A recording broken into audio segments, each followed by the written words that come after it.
Through the Kwandwe Rhino Conservation Trust, our main focus is on the black and white rhino. In 10 years' time, I would like to see the population doubled itself,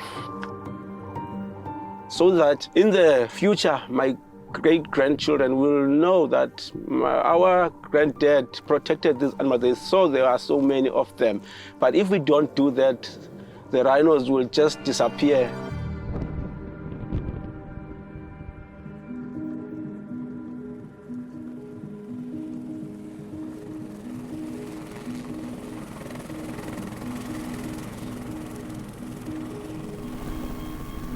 Yeah, so we out now. There are about 3-4 vehicles currently looking for a white rhino cow and a calf.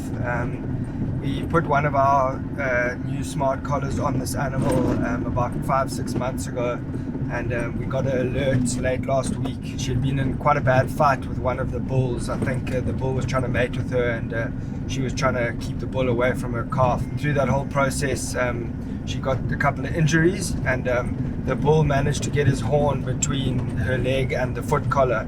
The plan will be to dart her from the chopper, have a look at any of those injuries. They do look superficial, but you never know, so we'll have a closer look at some of the injuries from the fighting, and then we'll redeploy this collar with a new belt. So that's kind of what we're up to now, but yeah, the first step in that process is to find the right animal that we're looking for. These collars have really revolutionized the way we do things. We've struggled for a long time in specifically rhino conservation to find a tool that is going to assist us as much as these collars can. They give us real-time information when there's abnormal behavior. So it's not just a GPS tracking device. There's artificial intelligence embedded in there with a machine learning algorithm which learns the baseline behavior of each individual rhino. And when there's an abnormal data from that baseline, it triggers an abnormal behavior alert. Fansel, you see those two on your 11 o'clock? Yeah, I've got them, thanks. Okay, we found her. She was in this western corner in Eka. Okay, great news. We found her, and she's not in the best area, as you can see, I'm sure, through the window. It's pretty thick down here. Okay, so the dart's in the mom. Okay.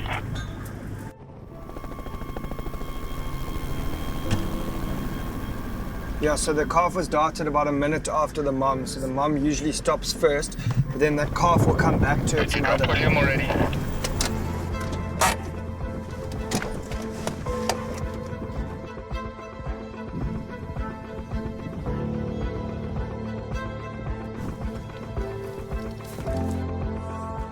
Let that leg go a little bit. Let the leg go a little bit at the back. I see blood coming down from in between her legs. Watch out. It's okay, sweetie. Now stay down. Stay down, girl. Come, sweetie. There you go. Yeah. Happy with anesthetic? Anesthetic's good. Heart rate's 88, stable. Blood color's okay. You can actually see where the injury was. There's a hole in here from where the horn went into the back of her leg, and so what must have happened is the horn went either through the belting of the collar or actually in between the collar, I think in between the collar and the ankle, and when it hooked off, the collar luckily had that weak point, because otherwise it could have caused way more serious damage. The collar broke off, but there's a nice puncture wound higher up on her leg here from where the horn's gone in, so we're going to have to get this collar on and treat that wound. Perfect, well done, guys. Yeah, so the collars that we put on these rhino go on the ankles. Rhino have a very strange shaped head, and so a neck collar doesn't work. Also, historically, we've been a little bit nervous about ankle collars because of injuries that they have caused, very rarely, but can cause. I think where these collars are slightly different is that the actual housing swivels on the strapping, and as we saw, case in point with this one, there is a weak point. So if a stick or a horn from another rhino gets in between the ankle and the belting, it will break off, because most importantly is, I mean, we're putting them on to protect the rhino. We don't want to injure them in the process. That's too tight. And we're going to need a small plate, please. Something went wrong. Please try again. Sorry, Siri. I don't know if you know how to deal with this kind of dilemma. And that black bag?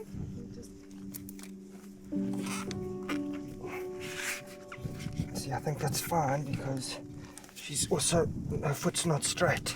I'm trying to try and move her foot a bit. Yeah, happy with that. Perfect. They are so very good. It's a good way of technology that has brought to us, because if there's a trouble with a rhino, let's say they are fighting, then the collar will tell us the ups and downs of the rhino. It sends an alert to us, okay, this rhino wasn't happy last night, so we go look on that area, what's going on with this rhino.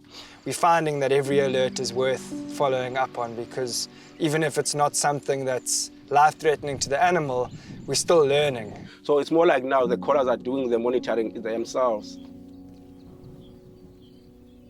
We wanted to have a look at her, but the main goal was to put the collar back on so that we can remotely monitor her. And I'm really glad that we did do it in a short period of time as we did, and we managed to find her and carry out the procedure, because we found a lot more substantial injuries than we first suspected, especially in some of the softer bits underneath, which we couldn't see from the ground. Okay, so she's got a horn cut that extends from between her back legs. It goes right down into her udder, and then it has gone in here by 3 inches. I'm really glad we managed to get her onto a course of antibiotics, got her some vitamins. The wounds are draining, which is a good sign, and yeah, hopefully she'll be okay. But now that she's got the collar back on, we're able to monitor her at hourly intervals, so we'll be able to keep close eye on her. Yeah. These boys behaving badly late at night, eh?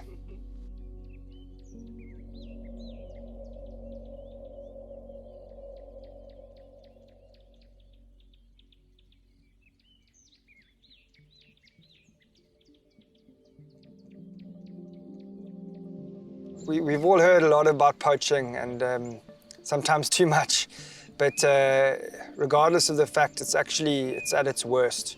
And partially because it's a different type of poacher that we're dealing with, and they're coming prepared to kill not just 1 or 2 rhino, but to really hammer areas systematically. And with this new type of poacher, we also have to adapt. Poaching is a very big threat. We can't relax at all. That's why we always try to find all these technologies that can help us to prevent poaching.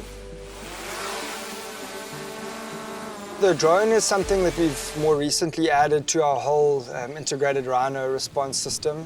So the thermo-imaging drone, it will fly, it gets programmed with the same coordinates that the collar generates, and then it automatically flies to that location where it sends us a live feed of what's going on the ground. So that really helps us make the right decisions as to whether it's a counter-poaching incident, if it's an injury, and it allows us to direct and keep our guys on the ground safe, because it might be that an animal's down but their poachers are still there, or it might be that an animal's down but there's another animal that's in the area, or there could be a pride of lions, or there could be a buffalo. And so it really gives us oversight in the bush where you normally don't have that. So from a ranger safety, from an animal safety point of view, the drone is really an important part of the whole system.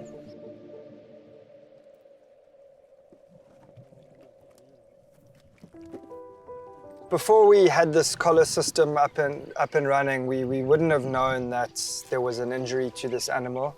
Normally an internal infection like that on an animal like a white rhino can be life-threatening. So who knows, we might have lost that animal. We've tried for a number of years to find a system that works, and we really believe that we've got one now. We see a massive application for rhino conservation in general, and not just in South Africa, in Africa. reserves are all faced with the same problem, and if we can have a solution like this one which can help other people, that's where we'll already see the scale of this, and hopefully it'll help rhino conservation at a much higher level.